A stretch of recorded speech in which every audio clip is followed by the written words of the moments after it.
ಮನೆಗಳು ಟ್ಯಾಕ್ಸ್ ನೆಟ್ಟಿಂದ 7 ಲಕ್ಷ ಮನೆಗಳು ಟ್ಯಾಕ್ಸ್ ಕಟ್ತೆ ಇದ್ರು. ಈಗ 1 ಲಕ್ಷ ಆ್ಯಡ್ ಆಗಿದೆ. ಇನ್ನು 6 ಲಕ್ಷ ಮನೆಗಳನ್ನು ನಾವು ಟ್ಯಾಕ್ಸ್ ನೆಟ್ಗೆ ತರಬೇಕು. ನಾನು ಆ ದೃಷ್ಟಿಯಿಂದನೇ ನಾನು ಅವ್ರಿಗೆಲ್ಲ ಒಂದು ಝೀರೋ ಕಡಿಮೆ ಮಾಡಿ ಒನ್ ಟೈಮ್ ಸೆಟಲ್ಮೆಂಟ್ಗೆ ಒಂದು ಅವಕಾಶ ಮಾಡಿಕೊಟ್ಟೆ. ಕೆಲವರು ಅವಕಾಶ ಇದೆ, ಕೆಲವರು ಅವಕಾಶ ಇಲ್ಲ. ಸೊ ಆ ದೃಷ್ಟಿಯಿಂದ ಇನ್ನು 6 ಲಕ್ಷ ಜನರಿಗೆ ಯಾರು ಮನೆಗಳು ಟ್ಯಾಕ್ಸೇ ಕಟ್ತಾ ಇಲ್ಲ ಅವರು ಟ್ಯಾಕ್ಸ್ ಬರಲೇಬೇಕಾಗ್ತದೆ. ಆಮೇಲೆ ಕೆಲವು ಇಲ್ಲಿಗಲ್ ಕನ್ಸ್ಟ್ರಕ್ಷನ್ಸ್ ಕೂಡ ನಡೀತಾ ಇದೆ.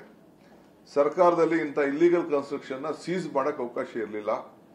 ಮೊನ್ನೆ ತಾನೇ ನಾನು ಅಸೆಂಬ್ಲಿಲಿ ಅದನ್ನೆಲ್ಲ ರೆವಿನ್ಯೂ ಲೇಔಟ್ಗಳಲ್ಲೂ ಕೂಡ ಎಲ್ಲ ಗೌರ್ಮೆಂಟ್ ರೋಡ್ಗಳನ್ನ ಸರ್ಕಾರಿ ರೋಡ್ ಅಂತ ಇನ್ನು ಮುಂದಕ್ಕೆ ನಾವು ಘೋಷಣೆನ ನಾವು ಮಾಡ್ತೀವಿ.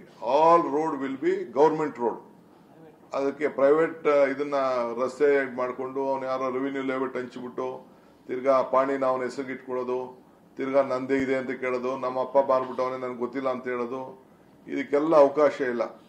ಯಾವ್ದಾವ್ದು ಚೆಕ್ ಬಂದಿಲಿ ಮನೆ ಅಂತ ಮನೆ ಪಕ್ಕದಲ್ಲಿ ಒಂದು ರೋಡ್ ಅಂತ ತೋರಿಸಿದ್ದಾನೆ, ಎಲ್ಲ ಜಾಗಗಳು ಕೂಡ ಸರ್ಕಾರಿ ಜಾಗ ಅಂತೇಳಿ ಮುಂದಕ್ಕೆ ಅದನ್ನ ಘೋಷಣೆ ಮಾಡ್ತೀವಿ. ಪ್ರತಿಯೊಂದು ರೋಡು ಲೆಕ್ಕಾಚಾರ ಹಾಕ್ಬಿಟ್ಟು ಅದು ರೋಡ್ ಅಂತ ಬರ್ತೇವೆ ಅಂತ ಘೋಷಣೆ ಮಾಡ್ತೀವಿ. ಅವನೆಲ್ಲರೂ ಕೂಡ ಕಂದೆ ಹಾಕಬೇಕು. ಯಾರು ನಮ್ಮ ಆಫೀಸರ್ಸು ಇನ್ವಾಲ್ವ್ ಆಗಿ ರೆವಿನ್ಯೂ ಇನ್ಸ್ಪೆಕ್ಟರ್ ಇಂದ ಹಿಡಿದು ಯಾರು ನಮ್ಮ ಕಲೆಕ್ಷನ್ ಅಲ್ಲಿ ಅಡ್ಡಿಪಡಿಸ್ಕೊಂಡು ಮನೆ ಮಾಲೀಕರ ಜೊತೆ ಅಡ್ಜಸ್ಟ್ಮೆಂಟ್ ಮಾಡ್ಕೊಂಡಿರ್ತಾರೆ, ಅವ್ರಿಗೆ ಹೇಳಿದ್ದೇನೆ ಕೂಡ ಎಲ್ಲರನ್ನೂ ಕೂಡ ಎಷ್ಟು ಜನ ಸಿಗ್ತಾರೆ, ಯಾರು ಸರಿಯಾಗಿ ಕೆಲಸ ಮಾಡಲ್ಲ ಅವ್ರಿಗೆಲ್ಲ ನೀವೇ ಗಮನಕ್ಕೆ ತರದೆ ಸಸ್ಪೆನ್ಷನ್ ಕೂಡ ಮಾಡಿಬಿಡಿ ಅಂತ ಹೇಳಿದ್ದೀನಿ. ಸೊ ಅದಕ್ಕೆ ನಾವು ಹೈಯೆಸ್ಟ್ ಟ್ಯಾಕ್ಸ್ ಬೇಕೆಂದ್ರೆ ನಮಗೆ ಒಳ್ಳೆ ಕಲೆಕ್ಷನ್ ನಮಗೆ ಆಗಬೇಕು. ಯಾರು ಎಲ್ಲರಿಗೂ ನೀರು ಕೊಟ್ಬಿಟ್ಟಿದೀವಿ, ಕರೆಂಟ್ ಕೊಟ್ಟಿದ್ದೀವಿ, ಒಳಚರಂಡಿ ಕೊಟ್ಟಿದ್ದೀವಿ, ಟ್ಯಾಕ್ಸ್ ಮಾತ್ರ ಕಟ್ತಾ ಇಲ್ಲ.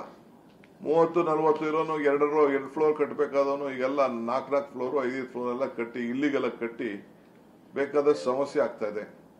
ಇದನ್ನೆಲ್ಲ ಕೂಡ ಟ್ಯಾಕ್ಸ್ ಈಗ ಆರ್ಟಿಫಿಷಿಯಲ್ ಇಂಟೆಲಿಜೆನ್ಸ್ ಬಂದಿದೆ, ಹೊಸ ಟೈಪ್ ಸರ್ವೆ ಬಂದಿದೆ, ಎಲ್ಲ ಕೂಡ ಇದೆ. ನಮಗೆ ಎಲ್ಲೆಲ್ಲಿ ಮನೆಗಳು ಎಷ್ಟು ಉದ್ದ ಕಟ್ಟಿದ್ದಾನೆ, ಎಷ್ಟು ಅಗಲ ಕಟ್ಟಿದ್ದಾನೆ ಅಂತ ಎಲ್ಲ ಪ್ರತಿಯೊಂದು ಮನೆನೂ ಕೂಡ ನಮಗೆ ದಾಖಲೆ ಸಿಗ್ತದೆ. ಸೊ ಕಂಪಲ್ಸರಿ ನಾವು ರೇಟ್ಸ್ ಕೂಡ ಮೊನ್ನೆ ಎಲ್ಲ ಜಾಸ್ತಿ ಪೆನಾಲ್ಟಿ ಎಲ್ಲ ಕಡಿಮೆ ಮಾಡಿದ್ದೀವಿ. ಸೊ ಆದಷ್ಟು ನಾವು ಅವರೆಲ್ಲ ಕೂಡ ದಾಖಲೆಗೆ ಬರಬೇಕು, ಟ್ಯಾಕ್ಸ್ ನೆಟ್ ಬರಲೇಬೇಕು, ಟ್ಯಾಕ್ಸ್ ಅನ್ನ ಕಟ್ಟಲೇಬೇಕು. ಇದಕ್ಕೆ ಯಾವ ತರದ ರಾಜಿ ಕೂಡ ಇಲ್ಲ.